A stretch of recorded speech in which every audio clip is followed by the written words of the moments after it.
You do not become a Yakuza debt collector by walking into a neon room and choosing danger like a movie villain.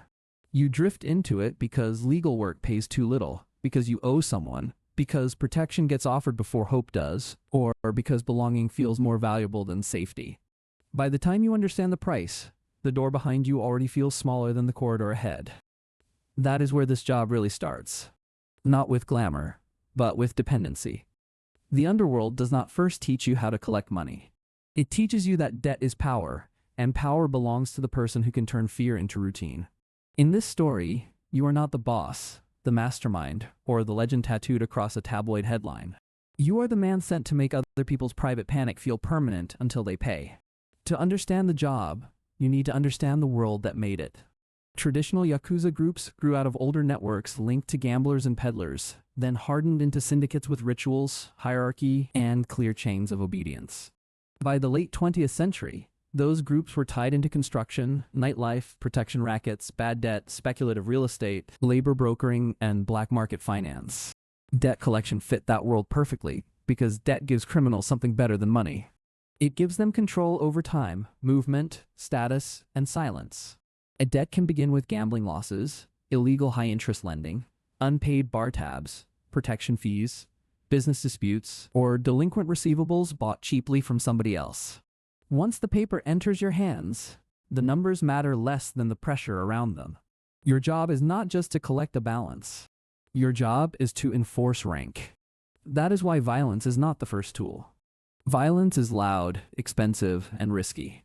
Reputation is cheaper, and patient fear often works better than broken bones. The hierarchy around you makes that lesson impossible to miss. You learn the Oyabun and Kobun structure fast, the symbolic parent and child relationship that sounds warm until you realize it means absolute obedience upward and control downward. Orders are not debated in public. Seniority matters, introductions matter, and even the way sake is shared can mark whether you belong. Older Yakuza culture carried rituals like yubitsum, cutting part of a finger as apology, and even where that ritual has faded, the message survives. Your body is collateral for loyalty. If you fail, apology is never abstract. A normal week does not look like a gangster film. It looks like waiting. You sit in cars, track numbers in notebooks, swap burner phones, check cash records, memorize meeting times, and build lists of who paid, who stalled, and who might run. You spend hours near hostess districts, cheap offices, apartment blocks, and businesses that close just after the last useful witness goes home. A collector is part bookkeeper, part scout, part stage actor, and part threat. You learn which debtor is truly broke and which one is performing poverty. You learn who hides cash with relatives, who still has access to a girlfriend's account, who lies smoothly, and who will collapse if you say one name at the wrong moment. That is why collection is intelligence work as much as intimidation. The first visit may sound almost polite. That surprises people. They expect shouting, but politeness can be more disturbing because it tells the debtor that your confidence is already complete. You do not need noise. You need presence. The second meeting changes the temperature. A workplace gets mentioned, a guarantor's name appears, or you stand outside an apartment building long enough for neighbors to notice. The debtor learns that private life is no longer fully private. By the third contact, the point is clear. Escape is shrinking. You sit in a familiar bar where he thought he could relax, or you call at the exact hour his wife is home. The threat becomes patient, and patient fear is often the strongest kind. Japan's economy gave this kind of work fertile ground for years. Cash businesses, nightlife, gambling, speculative land deals, labor dispatch, and fringe finance all created gray zones where law, shame, and desperation overlapped. During the bubble era and the years after it, organized crime moved through distressed assets, opaque lenders, construction contracts, and shell companies. Some groups bought bad debt and collected it through intimidation. Some served as enforcers for lenders or club operators. Others tied debt to extortion around shareholder meetings through Sokaya-style pressure. For you, the details change from street to street. The system does not. What corrodes your mind is not only the danger, it is the people. Some debtors are reckless gamblers, some are failed small business owners, some are host club customers drowning in shame, some are addicts, and some are salarymen who borrowed from illegal lenders because legal credit was already closed. If you keep seeing them as full human beings every hour, the job becomes hard to survive. So you sort them. Payers, liars, runners, examples, dead weight. That cold labeling is not just cruelty, it becomes your shield. You need the shield because the law is changing around you. Japan did not leave the Yakuza untouched. The Anti-Boryokudan Act of 1992 and later exclusion ordinances made life harder for recognized gang members in practical ways that cut deeper than movie audiences expect. Opening bank accounts became harder. Signing leases became harder. Using payment systems, renting apartments, running businesses openly, and moving money through normal channels all became more difficult. The squeeze worked. Reported Yakuza membership fell sharply over the decades, and by 2024 police figures placed the total below 20,000 for the first time, around 18,800, including associates. That decline does not make your work safer. It changes the shape of danger. Older syndicates had incentives to protect a long-term reputation.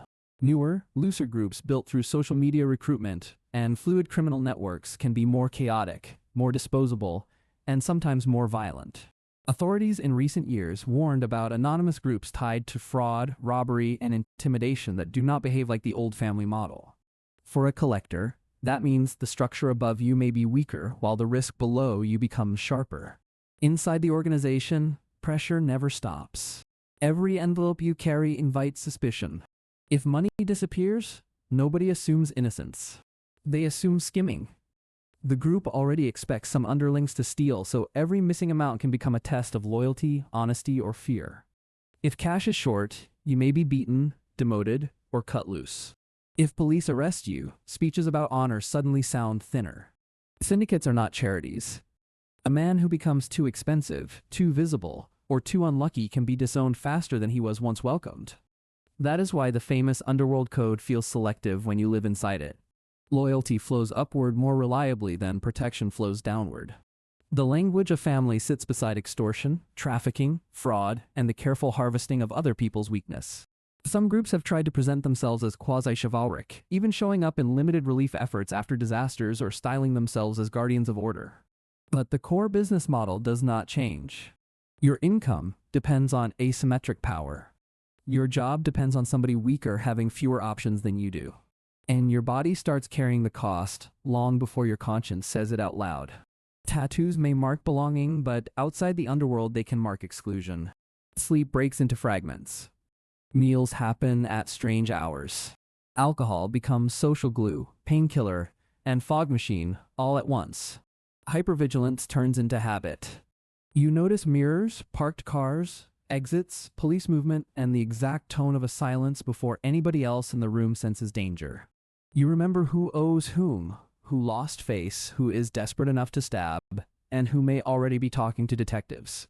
Family pressure makes the work darker. A debtor is rarely alone.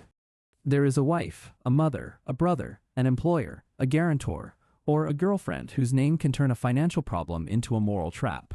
In a culture where shame and public exposure can weigh heavily, embarrassment becomes leverage as powerful as bruises. That does not mean every collection turns theatrical. It means the threat can stay mostly invisible while still controlling a whole household. The debt itself also rarely stays simple. Loan sharks historically used extreme interest, rollover fees, and impossible repayment schedules that made the original principal feel almost irrelevant. The real product was permanent emergency. As long as panic stayed alive, the debt stayed alive. You are one instrument in that machine. Not the machine itself, but the part the debtor hears breathing outside the door. That is why this work destroys ordinary life. At first, you tell yourself you are just collecting money from people who made bad choices. Then you realize fear has become your profession. You manufacture it because you are surrounded by it. You fear seniors, you fear police, you fear rivals, you fear becoming useless, and you fear that one routine visit will turn into a knife in a stairwell. The deeper fear is quieter.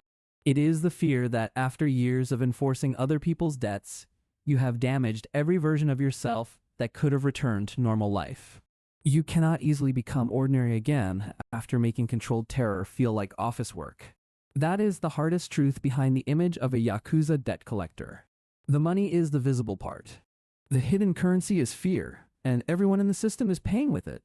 The debtor pays with sleep, the family pays with shame, The underling pays with obedience, and the collector pays with whatever remains of an ordinary future.